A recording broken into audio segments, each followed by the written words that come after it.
Hello guys, welcome back to my YouTube channel lovely K Ram explanation. आज मैं stronger नामसून episode 15 का explanation करने जा रही हूँ। So guys, let's get started. हमने स्टार्टिंग में ड्रामा के अपने मेन लीड रीशो को देखा, जो कि कार में लगा कैमरे को तोड़ चुका होता है और उसे मसल रहा होता है अपने हाथों से और कह रहा होता था कि मुझसे कोई भी नहीं बचेगा।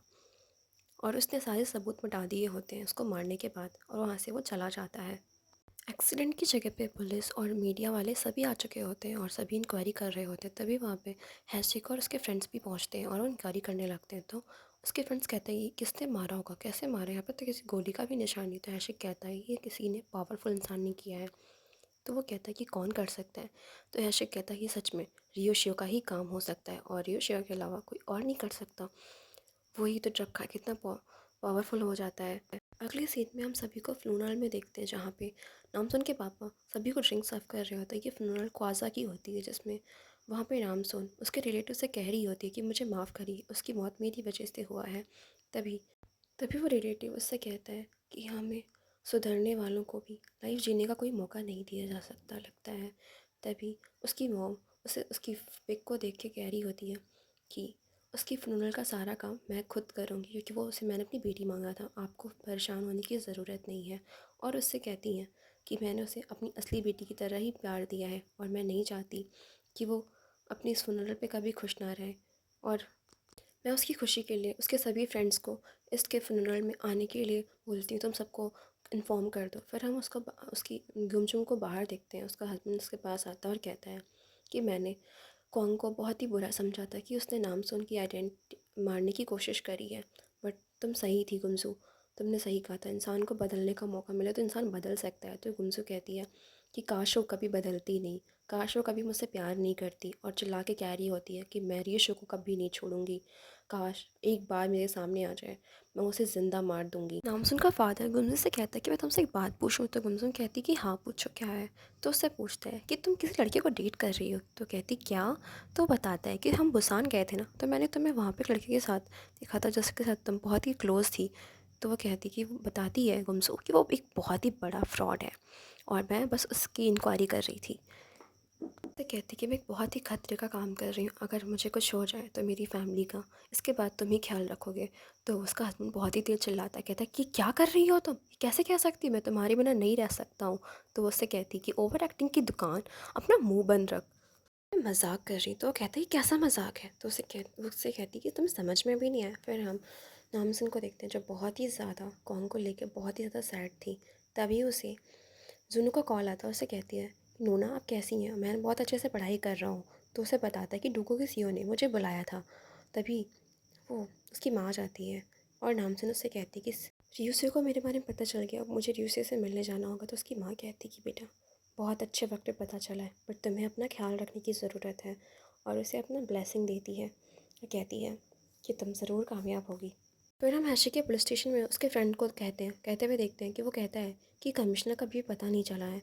तो हैशी क्या बताता है कि कमिश्नर को वो लोग ज़िंदा ही रखे होंगे, उनको मारेंगे नहीं, क्योंकि कमिश्नर उनके बहुत काम आ सकता है। तो वो लोग कहते फिर अब हम क्या करें। तो हैशिक कहता है कि हमें पावेल को ढूंढना चाहिए, क्योंकि पावेल में और रियोशे में तो फ़ाइट हो चुकी है ना। तो क्यों को कहता है कि प्लीज़ तुम फ़ोन ट्रैक करो, जिससे हमें बहुत मदद मिलेगी। किंग बताता है कि इसके लिए हमें उसके फ़ोन में एक लिंक को लॉगिन कराना होगा, बट जब तक रियोशी उस लिंक को लॉगिन नहीं करेगा तब तक हम लोग उसको ट्रैक नहीं कर पाएंगे। तभी वहाँ पे हैशिक उसे एक फ़ोन में आई इमेज दिखाते हुए कहता है कि हम लोग इसके ज़रिए CTA 885 के ज़रिए हम लोग उसे इसका इंग्लिश नेम लिंक भेजेंगे तो ज़रूरी वो इसे लॉगिन कर सकता है। तभी स्टेशन पे वहाँ पे नामसुन आ जाती है और कहती है कि रेशो को मेरे बारे में पता चल चुका है। तो सभी सुन के थोड़े शॉक हो जाते हैं और हर्षी कहता है कि क्या।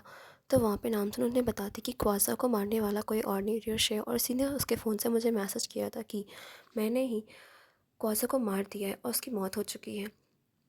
अगले सीन में हम देखते हैं बोगिम की मौत हो चुकी है, जिससे मारने वाला कोई और नहीं हमारा रियोशियो होता है और उसे वो मार चुका होता है। फिर वो कार से जाने लगता है। तभी उसे नामसुन कॉल करती है और कहती है कि तुम इतने बुज़दिल हो चुके हो कि जो तुम निर्दोषों को मार रहे हो और तुम्हें मेरा सामना करने की हिम्मत नहीं है।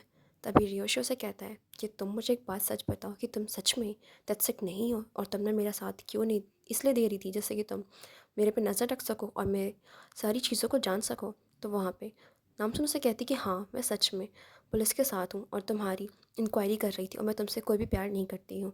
हैशिक भी इन बातों को सुन रहा होता है। नामसुन उससे कहती कि ड्रग का धंधा करना बंद कर दो, निर्दोषों की जान लेना बंद कर दो, हिम्मत हो तो मुझे मार के दिखाओ और मैं तुम्हें मारने वाली हूँ।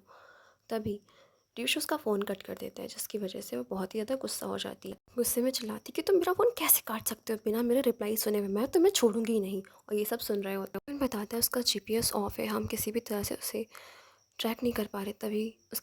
तभी ड्यूश के फ़ोन पे कॉल आती है और जिसमें वो बोल रहा होता है कोई कि तुमने बोग्यूम को क्यों मारा। ड्यूश उससे कह रहा होता है कि तुम कौन हो। तो वो उससे कहता है मैं नोज़ बोल रहा हूँ। तो वो उसे कहता है कि मैं पागल के हाथ नहीं आने वाला हूँ, तो तुम लोग मुझसे परेशान करना बंद करो। बात पुलिस स्टेशन में सभी सुन चुके होते हैं। हैशी का एक साथी बताता है कि ख्वाजा के फ़ोन की लोकेशन मिल चुका है, तो वो लोग ख्वाजा का फ़ोन लेने के लिए वहाँ से निकल लेते हैं। कुछ टाइम बाद र्यूशो के फ़ोन पे कॉल आता है, जिसमें वो बता रहा होता है कि ये सर आपके लिए वारंट निकल चुका है, आप शहर के बाहर नहीं जा सकते। सैमसन को ख्वाजा का फ़ोन मिल जाता है, जिसमें ख्वाजा ने कुछ मैसेज लिखे होते हैं कि माँ मैं आपसे जल्दी ही मिलने आऊँगी और मैं नामसुन को भी गले लगाऊंगी और उससे मिल करके उससे माफ़ी मांगूंगी। ये सब सुनने के बाद तो नामसुन बहुत ही ज़्यादा सैड हो जाती है और कहती है कि वो कितनी अच्छी थी, हमेशा उसने मुझसे प्यार से बिहेव किया है और मुझे उसमें उसके कितना गलत समझती थी, बट वो बदल गई थी। हैशिक भी कहने लगता है कि हाँ वो बहुत अच्छी हो चुकी थी। नामसुन कहती है कि रियोशु ऐसी जगह पे छिपा होगा जहाँ पे वो पावेल से भी बचना चाहता होगा और वो सबसे छिप कर रह रहा होगा। तो हैशिक कहता है कि पावेल ने अभी तक उसे मारा क्यों नहीं, हो सकता है कि है रियोशु के पास ऐसा कुछ हो जो पावेल जानना चाहता है और वो इसीलिए अभी भी वो बचा है, क्योंकि योशो को वो नहीं मार सकता, क्योंकि योशो के पास एक ऐसा चीज़ होगा तभी तो वो बच सकता है। फिर हम गुमजू को देखते हैं जो अपने डिटेक्टिव से मिलने के लिए आई होती है और वो इंजन बता रहा होता है कि डूगो और पावेल दोनों ही खतरे में है, क्योंकि नजर रखने वाली औरत का रियोशो ने मौत कर दिया है और इस वजह से पावेल तो बहुत ही ज़्यादा गुस्से में होगा। तो वहाँ पे गुमजू कहती है बहुत अच्छा हुआ कि वो औरत मर चुकी है। फिर वहाँ पे वो एजेंट उसे पिक दिखाता है और कहता है कि ये औरत जो है, जो पिक में है ना, यही रियोशो के ब्लैक मनी को ठिकाने लगा रही होती है। और आजकल मैंने ये सुना है कि इसके साथ हम आपका, जिसके लिए आपने हमें ढूंढने के लिए कहा था, ब्रेड सॉन्ग, उसके साथ बहुत ही ज़्यादा नज़र आ रहा है।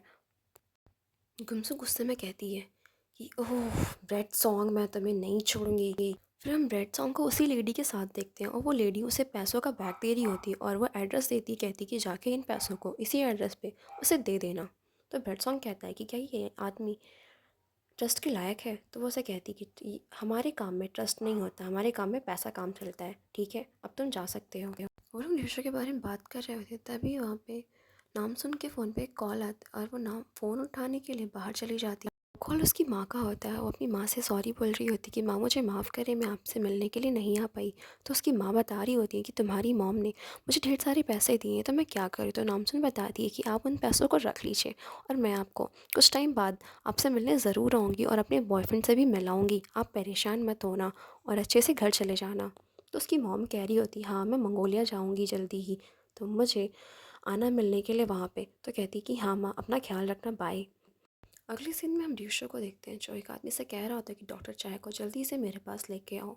ये सारी बातें वो सभी लोग सुन रहे होते हैं और ये सब सुनने के बाद नामसुन कहती है डॉक्टर चाहे तो ये तो लैब में काम कर रहा है। तो हैशिक कहता है कि हाँ यही हुक्म का इक्का है जो उसके लिए बहुत ही ज़्यादा इंपॉर्टेंट है। और उस डॉक्टर के बारे में हमें इन्फॉर्मेशन दिखाई जाती है, जिसमें कौन बता रहा होता है कि लोगों से काम करने से पहले ये जेल में था, क्योंकि इसने जानवरों पे एनीस्थीसिया से ड्रग्स बनाने के केस में से अंदर किया गया था। हैशिक कहता है तो इसी ने एंटीडोट और ड्रग्स दोनों बनाए, यही हुक्म का इक्का, हमें इसे पकड़ना होगा। सिक्वान उस प्लेस की लोकेशन बताता है उन लोगों को। नामसुन कहती है कि हमें जल्दी भागना होगा और नामसुन भागती है और हैशिक अपनी कार से निकलता है और हैशिक को तो ट्रैफिक लाइट की वजह से रुकना पड़ जाता है और काफ़ी स्लो होता है, बट नामसुन वहाँ पे बहुत ही जल्दी रफ्तार से हवा में उड़ के पहुँच जाती है। उसे इन्फॉर्म करती है कि मैं पहुँच चुकी हूँ। वो इतनी स्पीड में जाती है और डॉक्टर चा को पहले ही वहाँ से लेके चली आती है। जब वहाँ पे रियो शो के आदमी पहुँचते हैं तो वो शॉप पे जाते हैं, तो उन्हें उस शॉप पे कोई भी नहीं दिखाई देता है, जिससे वो लोग उसे इन्फॉर्म करते हैं कि सर इस शॉप पे तो कोई भी नहीं था, आपने हमें गलत इन्फॉर्मेशन दी है। तो रियो शो इस बात को सुन के समझ जाता है और हंसने लगता है कि हाँ ये काम किसी और का नहीं, तत्सक ने ही किया है। यूशो के पास उसका आदमी आता है और कहता है कि हमें नामसुन की फैमिली के बारे में पता चल चुका है और गुमसो की हस्बैंड सियोल में है। तो वो कहता है कि अच्छा है, तो क्या करूँ मैं? तो रेसो बताता है कि सबको ख़त्म कर दो। तो उसका आदमी बोलता है कि उसकी मंगोलिया वाली माँ भी यहाँ पे है। वहाँ पे वो कुछ नहीं कहता। फिर हम गुमसुम को देखते हैं जो डॉक्टर शाह के बारे में देख रही होती, तभी वहाँ पे वो जनरल आ जाता है और वो उसे बताती कि आज हमारे शो का आखिरी दिन है तो तुम्हें अपना बेस्ट देना होगा। तो जर्नलिस्ट भी कहता है कि हाँ मैम, मैं आपका बेस्ट दूंगा, और वहाँ से चला जाता है। फिर हम अगले सीन में नामसुन के फ्रेंड को देखते हैं जो अपनी शूटिंग ख़त्म कर चुका होता है और ड्रिंक पी रहा होता है। तभी वो अपनी असिस्टेंट से कहता है कि गुमजू टीवी लगाओ और मुझे उसका न्यूज़ देखना है। तो वो फ़ोन में न्यूज़ देखने लगता है, तो उसमें न्यूज़ में आ रहा होता है, जर्नलिस्ट कह रहा होता है कि हमने CTA 88 5 रियो शो का सारा काउंसिल का तम और पर्दाफाश कर दिया और हमारा आज लास्ट टेलीकास्ट है। इसके बाद हम कभी भी उस टॉपिक पे बात नहीं करेंगे, और आज के बाद से आपको इस चैनल पर कॉमेडी और इंटरटेनमेंट और डॉक्यूमेंट्री के नए नए ड्रामास मिलेंगे। और वो अपनी शर्ट को फाड़ के अपने चेस्ट पर मारते हुए कहता है कि लेट्स, हम लोग आज से अपना नया जर्नी स्टार्ट करने जा रहे हैं, तो आप हमारे टेलीविज़न को देखना मत भूलिएगा। बाय, एंड इंतज़ार करिएगा हमारे नए शो का। इसे देख के नामसुन का फ्रेंड तो कह रहा होता है कि वाह, धमाल मचा दिया इसने तो गुमचू टीवी में, मैम तो कमाल कर रही है। इसका डायरेक्टर आता है और कहता है कि मुझसे मिलो। डायरेक्टर बताता है कि तुम किसी रूप साइड बिल्डिंग में रह रहे होते हैं और तंबू लगा के, और तुमने वहाँ पे एक लड़की के साथ रह रहे थे और तुमने उस लड़की को धोखा दे दिया। ये देखो तुम्हारी न्यूज़ चल रही है और इस न्यूज़ की वजह से सारे कॉन्ट्रैक्ट कैंसिल हो रहे हैं, क्या ये सच है? तो उसने बताया कि हाँ, मैं कुछ टाइम तक था, बट तो उसका डायरेक्टर बोलता है अब तुम हरजाना भरने के लिए तैयार हो जाओ, क्योंकि कोई भी कंपनी तुम्हारे साथ कॉन्ट्रैक्ट करने के लिए तैयार नहीं है। तो ये सुनने के बाद उसे बहुत ही बड़ा सदमा लगता है। हम पुलिस स्टेशन का सीन देखते हैं जहाँ पे नामसुन डॉक्टर चाय को लेके आ जाती है और बहुत ही ज़्यादा थक गई होती है और कहती है कि मैं बहुत ज़्यादा टायर्ड हो चुकी हूँ। और सिक्कौन तो उससे उस बोरी में देख के कह रहा होता तुम्हें यही मिला था, और वो डॉक्टर चाय कहता है कि मुझे लहसुन से एलर्जी है, तो मैं यही बोरी मिली थी। और वहाँ पे वो वॉमिट करने लगता है, जैसे देख के सिक्कौन तो क्या मुंह बनाने लगता है और उसकी वॉमिट से पूरे पुलिस स्टेशन में बदबू फैल जाती है। और सिक्कौन भी कहता है क्या नाम सून, इसे कौन साफ करेगा? तभी हमारा हैशिक खुशी से आता है और कहता है कि हमने रशियन माफिया को हरा दिया। सभी लोग वहाँ पे आ जाते हैं और कहते हैं कि यही डॉक्टर चाय है, ये तो पागलों की तरह हंस रहा है। वहाँ पे सभी पुलिस ऑफिसर आते कहते हैं ये बदबू कैसी है, और सभी डॉक्टर चाय के पास जाते हैं, कहते हैं ये फालतू हंसी जा रहा है, क्या यही ड्यूशर का हुक्म का एक का हो सकता है? वो लोग उससे पूछते हैं कि तुमने कभी कभी ड्रग्स लिया, बट तुम्हें देख के तो लगता नहीं कि तुमने कभी ड्रग्स लिया होगा। डॉक्टर कहता है ऐसी कौन से, तुम बहुत ही ज़्यादा ब्यूटीफुल लग रहे हो। वो फ्लर्ट करने की कोशिश कर रहा होता है और सभी उससे क्वेश्चंस कर रहे होते हैं, बट वो कुछ नहीं बताता और कहता है कि रियोशियो से तुम लोग नहीं बचोगे। उसने वहाँ से निकल के टुको के ऑफिस में जाने लगती तो हैशिक उसे कहता है कि मुझे डर लग रहा है, तुम संभाल लोगी ना? तो नामसुन कहती कि हाँ मैं ज़रूर संभाल लूँगी, तुम परेशान मत हो। और मेरा जन्म भी मुझे लगता है इसी मकसद से हुआ है, तभी गॉड ने मुझे इतनी सारी ताकत दी है। तो हैशिक उसे कह रहा होता है कि अपना ख्याल रखना, तुम्हारी मंगोलिया वाली माँ जिनसे मैं मिल नहीं पाया। तो नामसुन उसने कहती है कि कोई बात नहीं, हम बाद में मिल लेंगे और मैं तुम्हें उनसे मिलाऊंगी ज़रूर। क्या पता मैं रियोशो को मिलने मिलने जा रही हूँ तो मुझे कुछ हो या ना हो, ये सब तो भगवान के हाथ में है। तो ये सब सुनने के बाद हैशिक उसे कहने लगता है कि तुम मरने की बातें मत करो, समझ में आया? और मुझसे वादा करो कि तुम सही सलामत जल्दी ही वापस आ जाओगी। तो वो उसे उसे प्रॉमिस करती है कि हाँ हाँ, मैं ऐसी बातें कभी नहीं करूँगी। फिर वहाँ से नाम सुन जल्दी से डुगू के सी ऑफिस पहुँच जाती है, जहाँ पे वो दी उसे रोक लेती है और कहती है कि तुम सच में मिस्टर यांग कह रहे थे तुमने यहाँ से जासूस हो और तुम रिज़ाइन कर चुकी हो यहाँ पे?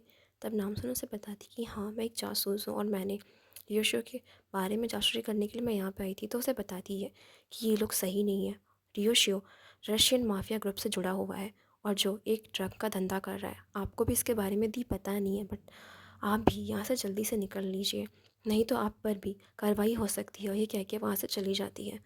वो उसके ऑफिस में जाती है और जाके वहाँ पे ढूंढने लगती है उस फार्मूले को, बट उसे वो फार्मूला वहाँ पे नहीं मिलता है। ईश्वर को देखते हैं जो तत्सा के बारे में सोच रहा होता है कि किस तरह से उसने मुझे हर जगह चीट किया और उसने मुझे धोखा दिया है, और कह रहा होता है कि मैं उसे ज़िंदा नहीं छोड़ूंगा, तत्सिक मैं तुम्हें मार दूंगा। तभी उसका आदमी आता है, कहता है कि सर आपने जैसा कहा था वैसा ही हो रहा है। नाम सुन ऑफिस में आ चुकी है और सब कुछ आपके प्लान के मुताबिक ही चल रहा है। और वहाँ पे वो कहता है कि ठीक है। फिर हम नाम सुन के पेरेंट्स को देखते हैं जो उसके फादर उसकी मंगोलिया वाली माँ को छोड़ने के लिए एयरपोर्ट आए हुए थे, क्योंकि वो जाने लगती तो और उसे थैंक यू बोल के और उसे गले मिल करके उन्हें बाय करके जा रही होती है। उसकी मंगोलियाली माँ वहाँ से जा रही होती है तो उसके फादर और उसका भाई नामिन दोनों मिल के कॉफ़ी को टॉफ़ी को इंजॉय करते हैं। और तभी उसके फ़ोन में उसके फादर के फ़ोन में एक मैसेज आता है और कहता है कि जीजू कहाँ हैं आप, जल्दी से आ जाएं। और ये सुन के वो कहता है कि ये लोग मुझे चैन से जीने नहीं देंगे। सुन के फादर हॉस्पिटल में जाते हैं और कहते हैं कि साले साहब क्या हो गया है आपको, आप ये 40 की उम्र में मरने और मराने की बातें क्यों कर रहे हैं। तो वो बताता है कि मेरी माँ अपने बॉयफ्रेंड के साथ घूम रही है, देखो क्या हो गया है। तो वो उसका फादर बोलता है कि देखो ससुर जी आप मेरे साथ रह लीजिए। तो वो कहते हैं कैसे, मैं तुम्हारे साथ कैसे रह लूँ, मेरी खुद की बीवी होते हुए मैं क्यों तुम्हारे साथ रहूँ। तो उसके फादर नामसुन के फादर उसे कहते हैं कि आपने मेरी बेटी को ढूंढने के लिए तिब्बत चले गए थे और आप काफ़ी दिनों तक दूर रहे हैं मदर इन लॉ से, तो आपको तो उनसे डाइवोर्स ले लेना चाहिए उनकी खुशी के लिए। और आप चाहे तो हमारे साथ रह सकते हैं, मैं आपको अपने साथ रख लूँगा। ये सुन के नामिन तो बहुत ही ज़्यादा गुस्सा हो रहा होता है। तो वहाँ पे उसके नामसुन के फादर बोलते हैं कि मैं आप सबका अच्छे से ख्याल रखूँगा। तो नामिन इसको सुन के कहता है कि फादर मैं इन सब के साथ नहीं रह सकता हूँ, क्योंकि ये सब के साथ रहूँगा तो मैं पागल हो जाऊँगा। फिर हम नामसुन की मंगोलियाली माँ को देखते हैं जिसके पीछे कोई उनका पीछा कर रहा होता है, बट हमें ये नहीं दिखाया जाता कि कौन उनका पीछा कर रहा है। नामसुन को रियोशो का कॉल आता है और कहता है कि मेरी बताई हुई लोकेशन पे आ जाओ। तो वो कहती है कि अपने आप को चुप्पे चाप तुम पुलिस को सरेंडर कर दो। तो वो कहता है कि तुम्हें अपने आप से प्यार है कि तुम्हें अपनी मंगोलियन वाली माँ से भी प्यार है। क्या तुम अपने रियल पेरेंट्स को पाके भूल चुकी हो कि उन्होंने तुम्हें कैसे प्यार दिया था। तो वो कहती है कि तुम क्या कह रहे हो, और बहुत ही ज़्यादा सैड हो जाती है। तुम कुछ गलत मत करना। तो वो उससे कहता है कि तुम मेरी बताई हुई जगह पे आ जाओ, बस मैं और कुछ नहीं जानता। ये बात हैशिक भी सुन लेता है, कैमरे से देख लेता है और उससे कहता है कि तुम मेरा इंतज़ार करो, मैं तुम्हारे साथ चलूँगा। तो नामसुन उससे कहती नहीं नहीं मैं खुद चली जाऊँगी, तुम्हें आने की ज़रूरत नहीं है। उधर हम गुमसू को देखते जो सुजैन से मिलने के लिए उसके पास जा रही होती है। गुमसू सुजैन के पास पहुंच जाती है और सुजैन से कहती है कि तुम पैसों के लिए कितना गिर चुकी हो और तुमने ड्रग्स वाले लोगों के साथ धंधे में काम करना स्टार्ट कर दिया। गुमसू से कहती है कि मुझे ब्रेड के बारे में बताओ। तभी वहाँ पर उसके गुंडे आ जाते और गुमसू उनका सफाया कर देती है चुटकी में। और जिसे देख के सुजैन भी थोड़ी शौक होती है। गुमसू तो एक गुंडे को उठा के उसके पैरों में फेंक देती है, जिससे वो डर जाती है और उसे बता देती है कि ब्रेड कहाँ पे है। और फिर इमीडिएटली वहाँ से गुमसू चली जाती है ब्रेड के पास और ब्रेड से कहती है कि तुम कहाँ चल रहे हो। और ब्रेड उससे कहता है कि मिस गुमजी आप। तो वो उसे कहती है कि तुम मुझे ये बताओ कि तुम्हारा असलियत क्या है। तो वो उसे कहता है कि आप यही जानना चाहती हैं। तो उससे कहती है कि तुम सभी का पैसा लौटा दो और जिन लोगों का पैसा तुमने लिया है ब्लैक मनी। तो वो उससे कहता है कि एक क्या आप मेरे साथ इस दुनिया को छोड़ के चलें और हम मैं और आप दोनों इस पैसों को एंजॉय करेंगे, हमारी लाइफ क्या होगी। वो कहती है कि मुझे इससे क्या फ़र्क पड़ता नहीं है। वहाँ पे हैसिक उसकी लोकेशन को देख रहा होता है बट उसे उसकी लोकेशन नहीं मिलती है और वहाँ से वो गन लेके पुलिस स्टेशन से निकल जाता है नामसुन को उसके पीछे। तो वहाँ पे वो पुलिस बोलते हैं कि हमें हैसिक को अकेले नहीं जाना देना चाहिए। फिर हम नामसुन को देखते हैं जो रियोशो के कहने पे वहाँ पे आ चुकी होती है फैक्ट्री में और रियोशो से कह रहा होता है कि दैट्स इट, सॉरी नामसुन, फाइनली तुम वो औरत हो जिसे मैंने अपने दिल में जगह दिया। उसे वो बताता है कि मैंने तुम्हारी मॉम के बैग में बॉम्ब रखा है। तो नामसुन इसे सुन के कह रही होती है कि तुम क्यों कर रहे हो, क्यों निर्दोषों की जान लेना चाहते हो। तो वो उसे कहता है कि तुमने मुझे धोखा देते वक्त ये नहीं सोचा कि तुझे क्या होगा। उसके पास आता है और कहता है कि ये तो मेरा ही गेम है, इसे मैं जैसे चाहूँ वैसे खेलूँ, तुम्हें अपने काम से मतलब है। क्या तुम इस ड्रग को लोगी कि नहीं लोगी, या अपनी माँ को मरते हुए देखोगी। और इसे वो ड्रग देता है और कहता है कि तुम इसे खाने के बाद 1 घंटे के बाद मर जाओगी अगर तुमने पानी नहीं लिया। क्या तुम्हें अपनी मंगोलियोली माँ से प्यार नहीं है। तो वो उसे कहती है कि मैं अगर इस ड्रग को खा के बर्दाश्त कर लेती हूँ और अगर 1 घंटे बाद मैं ज़िंदा रही तो तुम मेरी माँ को और निर्दोष लोगों को छोड़ दोगे। बट वो उस ड्रग को खा लेती है और वो गिर जाती है नीचे। उसकी हिम्मत तो बिल्कुल टूट चुकी होती है और योशो से देख के वहाँ अकेला ही छोड़ के कहता है कि तुम अब नहीं रहोगी।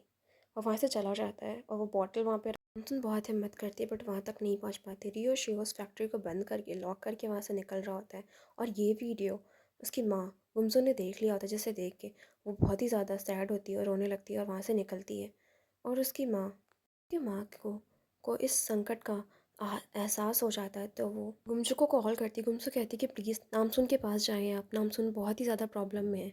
और फिर वो जूनी को कहती है कि मैं यहाँ से जा रही हूँ, अगर मुझे कुछ हो जाए तो मुझे माफ़ करना, और उससे दूर जाने लगती है, उससे सॉरी बोलती है और वहाँ से चली जाती है और जाती है वो बुद्धा के पास। और बुद्धा टैम जी से प्रे करती है कि आज मैं जो करना चाह रही हूँ इससे मेरी सारी शक्तियाँ चली जाएंगी, शायद मैं मर भी जाऊँ। और बुद्धा जी को उठा लेती है और कहती है कि मेरे परिवार को बचा लें प्लीज़, आप तो सबकी मदद करते हैं। और वो मूर्ति को उठा लेती है जिससे कि सभी को पावर मिल जाती है और उसकी माँ को भी होश आ जाता है और वो दौड़ के पानी के लिए बढ़ती है।